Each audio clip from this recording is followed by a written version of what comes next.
용서와 화해의 상징인 넬슨 만델라가 지난 12월 5일 향년 95세를 일기로 세상을 떠났습니다. 전 세계 많은 사람들이 애도하고 있습니다. 1918년 남아프리카 공화국의 작은 시골 움타타의 추장의 아들로서 태어나서 흑인들의 꿈과 희망이 되었던 사람이었습니다. 흑인들의 인권과 자유를 위해 넬슨 만델라는 싸우다가 27년간 감옥에 갇혀서 종신형을 받았습니다. 그런데 27년 만에 그는 감옥에서 나왔습니다. 그리고 1993년 노벨 평화상을 받고 1994년 남아프리카 공화국 최초의 흑인 대통령에 당선되었습니다. 그런데 그가 흑인 대통령에 당선되었지만 그를 핍박했던, 모질게도 박해했던 그 백인들, 부통령과 내무부 장관으로 세웠다는 사실이 온 세계를 깜짝 놀라게 했습니다. 그러면서 용서와 화해의 상징으로 지구촌에 우뚝 서게 되었습니다. 그는 27년 감옥을 나와서 첫 번 기자회견을 할 때 그는 그 감옥이 나에게는 너무나 좋은 학교가 되었다 그랬어요. 자기는 감옥에 들어오기 전에는 타협할 줄 모르는 사람이었다. 오직 인권 자유만 외치고 불도저처럼 밀어붙였는데 그 감옥 안에서 자기는 자기 자신의 허물을 돌아보게 되고 다른 사람을 용납할 수 있는 비결도 배우게 되었다. 그러면서 그는 27년 감옥에서 배운 인생 철학이 친구에게는 잘해주라, 그러나 원수에게는 더 잘해주라, 이런 인생의 철학을 배웠다 했습니다. 그는 말만 아니라 대통령이 되어서도 그렇게 살아갔습니다. 그 사람의 인간 됨됨이를 언제 평가할 수 있는가 하면 그를 핍박하고 비난하는 사람을 어떻게 대하는지를 보면 그 사람이 성숙한 사람인지 미성숙한 사람인지를 알게 되는 것입니다. 오늘은 예수님의 산상수훈 팔복의 마지막 복에 대한 말씀을 전하는 시간입니다. 이 팔복은 말씀드린 대로 예수 믿고 거듭난, 성령으로 거듭난 성도들이 당연히 맺혀야 될 인격의 열매라고 했습니다. 또 천국 가는 사닥다리와 같은 것이라고 했습니다. 그동안 이 은혜 받은 팔복을 되돌아보면 첫 번째부터 세 번째까지는 자기 자신에 대한 것, 네 번째부터 일곱 번째까지는 이웃에 대한 것이고, 오늘 여덟 번째는 바로 원수, 나를 힘들게 하고 고통스럽게 했던, 박해했던 그 원수에 대한 성도의 태도입니다. 지금도 전 세계적으로 많은 핍박이 있다고 합니다. 기독교 잡지는 아니지만 감동적인 이야기로 많은 사람에게 읽혀지는 리더스 다이제스트가 20세기에 전 세계적으로 2억에서 2억 5천만 명이 넘는 사람들이 예수 믿는다는 이유 때문에 혹독한 핍박과 고문을 받고 있다고 했습니다. 다시 말해서 오늘날처럼 기독교가 박해받는 일이 역사상 없었다는 얘기입니다. 지금도 회교권에서 예수 믿는 것 이유 하나 때문에 종교적인 핍박을 당하며 고문당하고 추방당하고 죽어가는 성도들이 참으로 많다는 것입니다. 북부 아프리카 수단은 인구의 5분의 1이 크리스찬입니다. 그런데 5분의 4가 회교도들이, 그 회교도들이 얼마나 기독교인들을 핍박하는지 모릅니다. 누바라고 하는 지방에는 지난 10년 동안 예수 믿는 청장년 남자들을 끌고 가서 죽인 숫자만 50만 명이 넘는다고 합니다. 북한에서는 예수 믿는다는 이유 때문에 고통을 당하는 어떤 형제의 간증문을 제가 읽어본 적이 있습니다. 그는 예수 믿는다는 이유로 보위부, 공산당 간부에게 끌려가서 여러 달 동안 독방에 갇혀서 고문을 당했습니다. 예수 믿기를 포기하면 석방하고 좋은 조건을 주겠다 했지만 이런 지하에 거절했다고 했습니다. 그런데 그가 거기서 놀란 것은 거기 잡혀오는 사람들의 80%가, 고통당하는 사람들의 80%가 예수 믿는 이유 때문에 잡혀왔다는 것으로 알았습니다.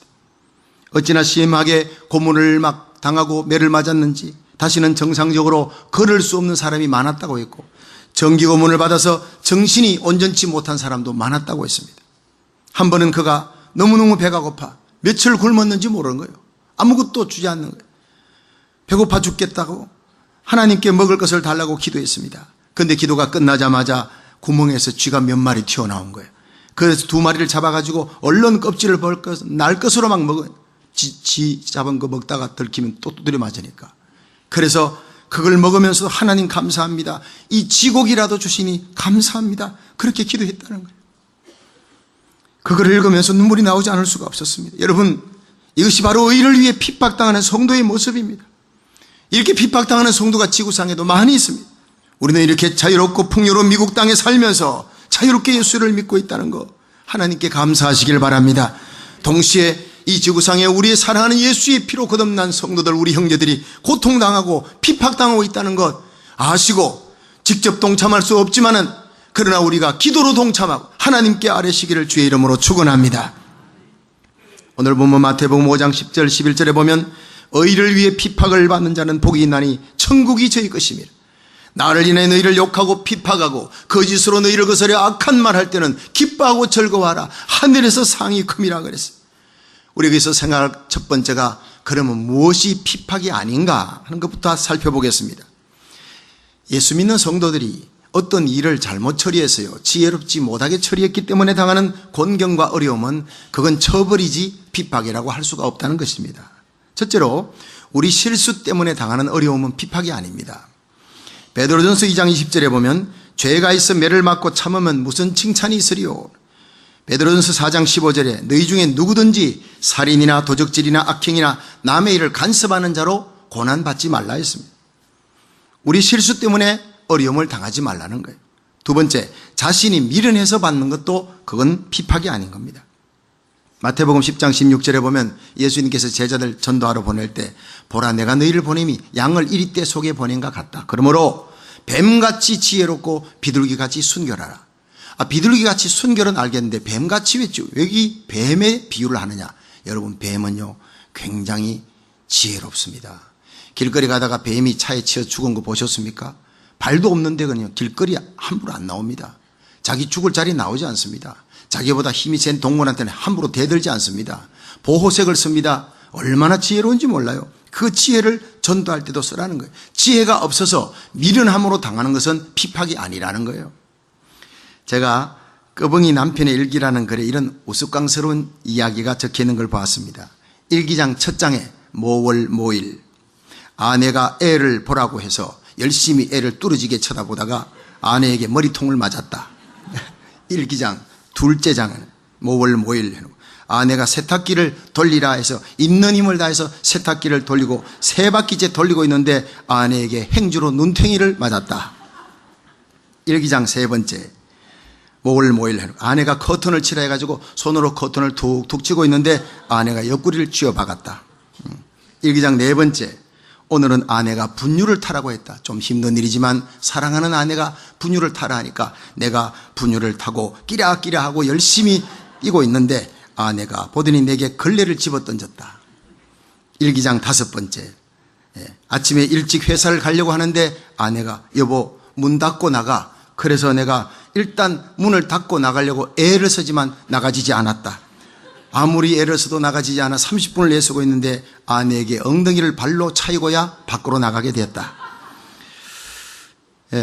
무서운 얘기지요. 근데 이 얘기들은 다 꺼벙이 남편의 얘기입니다. 미련해서 당하는 고난이에요.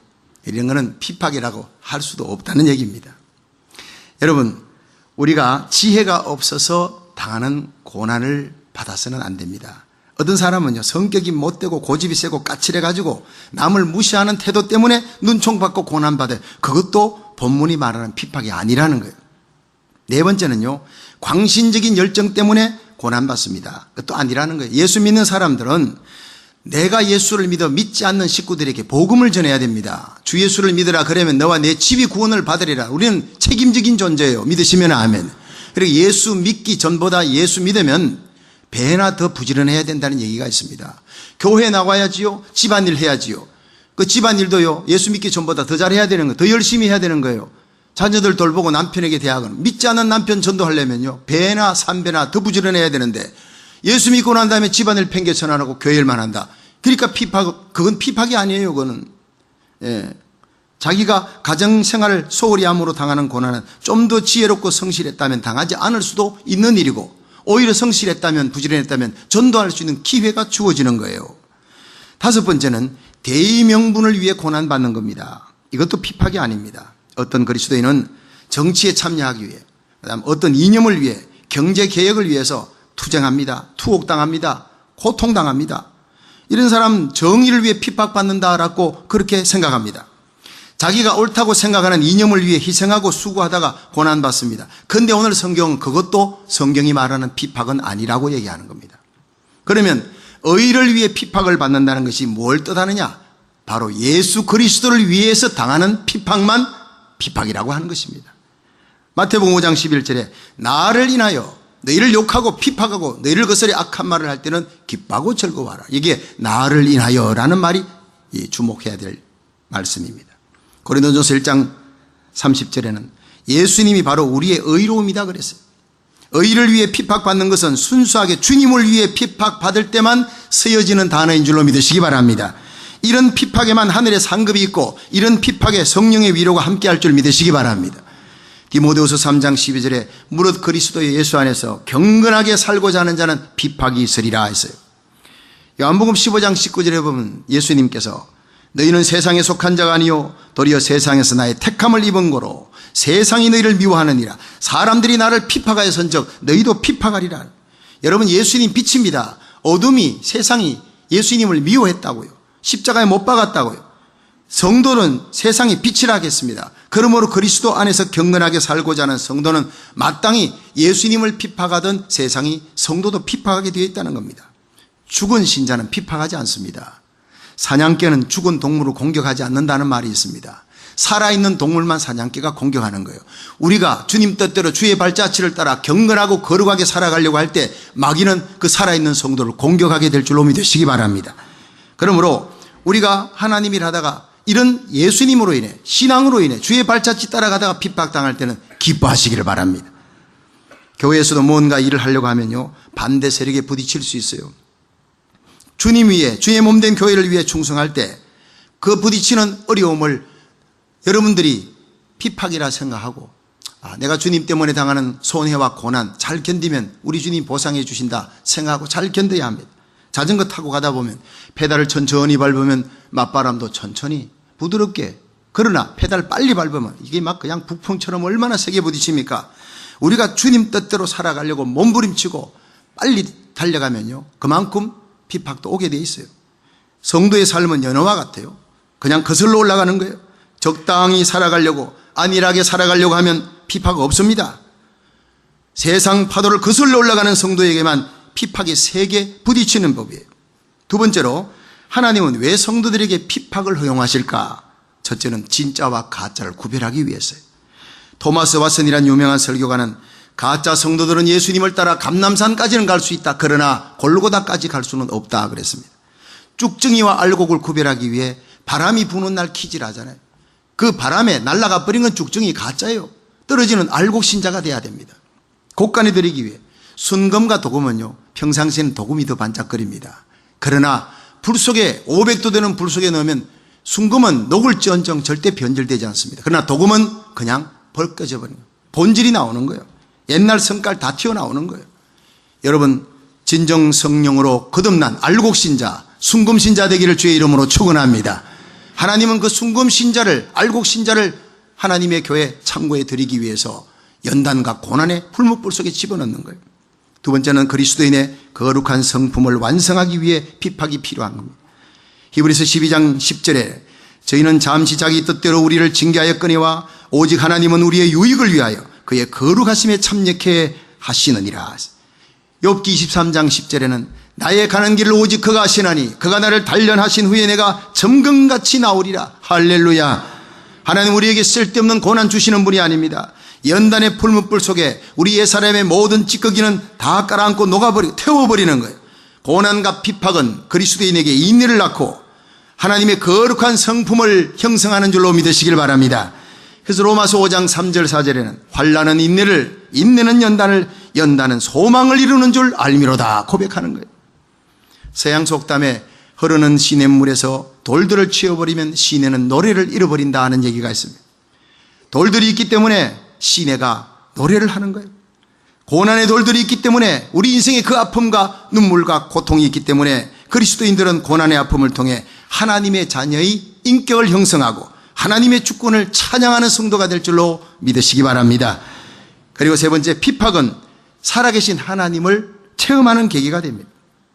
다니엘 3장에 우리가 알듯이 사드락 메삭 아벳느고가 느부갓네살 왕이 두라평원에 세우는 그 신상에 절해라, 절하지 않으면 풀무불에 던져지리라. 절을 안 했어요. 그 세 명이 풀무불에 던져지잖아요. 보통 때보다 7배나 뜨거운 풀무불에 던져 넣는데 던지는 군사가 타 죽었어요. 근데 들어갔는데 보니까 3명이 들어갔는데 4사람이 춤추고 있는 거예요. 느부갓네살 왕이 너무 놀라서 던진 건 3명인데 네 번째 신의 아들의 형상이로다. 저 사람이 누구냐? 그 사람이 바로 구약에 나타난 예수님의 모습, 구약에 선지한 예수님. 여러분, 주님은 사랑하는 우리 주님의 자녀들이 고난에 처하는 것 절대 구경하지 않습니다. 그 현장에 찾아가시는 줄로 믿으시기 바랍니다. 제자들이 괴로이 노젓고 있을 때 주님이 바다 위를 걸어 그들에게 다가가는 거예요. 도와주시기 위해, 건져주시기 위해.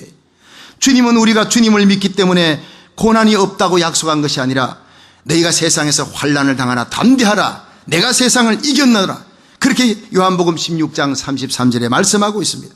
그러므로 믿기 때문에 고난 당할 것이나 고난 중에 우리 주님이 함께하는 줄로 믿으시기 바랍니다. 그래서 바울과 실라는 빌립보 감옥에서 복음 전하다 감옥에 갇혔지. 채찍 맞고 매 맞고 그 감옥에 갇혔지만 그곳에서 성령이 주시는 기쁨, 하나님이 함께하시는 놀라운 임재 속에 찬송하며 기도하는 거예요. 감옥 속에서 하나님의 살아계심을 체험하는 거예요. 여러분, 주님 때문에 당하는 고난을 기쁘게 여기시고 주님 주시는 능력으로 이겨나가시기를 주의 이름으로 축원합니다. 마지막 3번째로, 의를 위해 핍박당하는 자에게는 하늘의 상급이 있다는 거예요. 마태복음 5장 11절 12절 같이 읽습니다. 시작. 나를 인하여 너희를 욕하고 핍박하고 거짓으로 너희를 거스려 모든 악한 말을 할 때에는 너희에게 복이 있나니 기뻐하고 즐거워하라. 하늘에서 너희 상이 큼이라. 너희 전에 있던 선지자들을 이같이 핍박하였느니라. 아멘. 여러분, 어떻게 우리가 고난과 핍박하는 그런 상황에서도 기뻐하고 즐거워할 수 있습니까? 바로 내가 주님의 이름으로 당하는, 주의 발자취를 따라가다가 당하는 그 고난과 핍박 속에, 그 현장에 하나님의 임재를 체험하기 때문인 줄 믿으시기 바랍니다. 이것이 해답입니다. 마크 갈리라고 하는 분은 기독교 2000년 역사에서 순교를 당한 사람들의 사적을 연구한 학자입니다. 그는 많은 순교자들을 연구한 후에 결론적으로 이런 말을 했습니다. 순교자들은 하나하나를 뜯어보고 그들의 발자취를 따라가다 보면 발견할 수 있는 공통점이 하나 있는데 그것은 바로 하나님의 임재였다. 그는 그 순교자들은 죽음의 순간까지 하나님의 임재를 즐기는 사람들이었다, 이렇게 표현했습니다. 놀라운 일입니다. 실제로 베드로전서 4장 12절에서 14절에는 사랑하는 자들아, 너희를 시련하려고 오는 불시험을 이상한 일 당하는 같이 이상히 여기지 말고 오직 너희가 그리스도의 고난에 참여하는 것으로 즐거워하라. 이는 그의 영광을 나타내실 때 너희로 즐거워하고 기뻐하게 하려 하심이라. 너희가 그리스도의 이름으로 욕을 받으면 복이 있는 자로다. 영광의 영, 곧 하나님의 영이 너희 위에 계심이라. 할렐루야. 주님을 위한 고난에는 하나님의 영광의 임재가 그 자리에 있는 줄 믿으시길 바랍니다. 주님을 위해 복음 전하기 위해 생명 걸고 모슬렘권에, 아프리카로 공산권에 들어가는 주의 종들, 그 위에 하나님의 영광의 임재가 함께하는 줄 믿으시기 바랍니다. 캐롤라인 콕스는 영국 상원의 대변인으로 오랫동안 일했던 사람입니다. 그는 수단에서 핍박당하고 있는 성도들을 위해 10년 동안 17차례 수단을 방문했던 사람입니다. 그는 수단을 다녀와서 이런 말을 했습니다. 핍박받는 교회 현장에 가면 나를 꼼짝없이 겸손하게 만드는 것이 있습니다. 나로 하여금 한없이 낮아지게 만드는 것이 있습니다. 그것은 핍박당하는 그들이 누리는 엄청난 영적 자원입니다. 그것은 그들 안에 살아 움직이는 믿음이요, 설명할 수 없는 기쁨입니다. 약이 없어 병들어 속수무책으로 죽어가면서도, 먹지 못해 뼈만 앙상하게 남아있으면서도 그들의 가슴 속에는 기쁨이 있었습니다. 그 기쁨에 나는 한없이 겸손할 수밖에 없었습니다. 여러분, 그것이 바로 하나님의 임재로 인한 천국의 영광과 기쁨이 그 핍박받는 성도들의 심령에 있다는 것을 캐롤라인 콕스는 보았기 때문입니다. 저는 오래전에 순교자 주기철 목사님의 아들 주강조 장로님이 간증을 하는 걸 들었습니다. 너무 큰 감동을 받았습니다. 저는 주기철 목사님 하면은요, 그냥 바늘 찔러도 피 한 방울 안 나올 정도로 철저한 독한 사람, 그 5년 동안의 장기 고문 손톱 발톱 다 뽑히면서 대침으로 찔러가며 당근질 당하고 매를 맞으면서도 견디는 초인적인, 우리하고는 다른 뭔가가 있을 것이다, 대단한 분이다 생각했는데 그게 아니었다는 거예요. 자기가 아는 아버지 주기철 목사님은 그렇게 모진 고문을 견뎌낼 수 있는 독하고 강한 사람이 아니었습니다. 한 번은 병보석으로 감옥에서 풀려나왔어요. 감옥에서 죽게 된 상황이 되니까 그냥 병보석으로 나가서 죽으라고 풀어내준 거예요. 자리에 누워있다가 이제 어느 정도 원기를 회복한 주기철 목사님이 방에서 밥상을 받아서 밥을 먹고 있는데 갑자기 문을 두드리면서 일본 고등계 형사가 나타났어요. 밥을 먹고 있는 주 목사님에게, 주 목사, 지금이라도 천황폐하께 복종하고 신사 참배하세요. 신사에게 절을 하세요. 그러자 주 목사님은, 나는 죽어도 하나님 한 분 외에는 절대로 다른 신에게 절할 수 없습니다. 그러자, 그러면 또 가야지요. 옷을 입으세요. 그때 주 목사님은 먹던 숟가락을 놓고 떨면서 대청마루로 나가서 거기 있는 대들보를 끌어안고, 하나님, 제가 가지 않으면 안 됩니까? 가지 않으면 안 됩니까? 그러면 울더라는 거예요. 주강조 장로님은 말했습니다. 우리 아버지는 약한 분이었습니다. 대청마루에 가서 대들보를 붙들고 안 끌려가려고, 그 고문 안 당하려고 울고 있었던 아버지였습니다. 그러나 하나님의 은혜와 하나님의 능력이 그 모진 고문 속에서도 우리 아버지를 견디고 이기게 해주었고 순교자의 영광을 얻게 해준 것입니다. 할렐루야. 저는 그 고백을 듣는 순간에 눈물이 왈칵 났습니다. 그렇습니다. 순교자들에게는 비록 인간적으로 연약한 자라 할지라도 내가 연약하기에 더더욱 하나님을 의지하고 순간순간 주님 앞에 매달려, 하나님 배반하지 않도록, 배교하지 않고 하나님 도와주세요. 끝까지 하나님 승리하도록 도와주세요. 매 순간 매 초마다 주기철 목사님 기도했다고 합니다.